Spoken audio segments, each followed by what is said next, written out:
komandan militer tinggi Hizbullah dan 10 komandan senior lainnya tewas dalam serangan udara Israel pada Jumat 20 September 2024.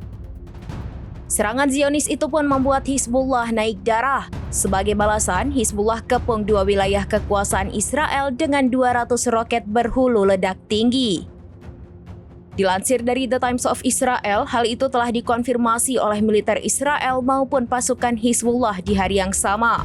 Menurut militer Israel, pasukannya melakukan serangan langka dengan menargetkan benteng militan Palestina di Beirut.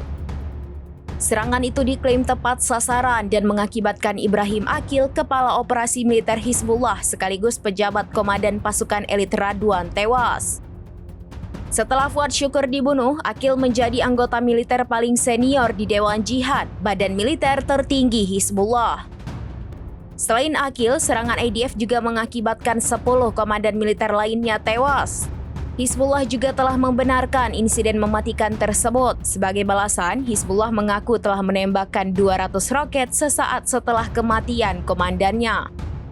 Hizbullah mengklaim ratusan roket itu sukses menembus Iron Dome dan memporak-porandakan wilayah Galilea Utara dan dataran tinggi Golan.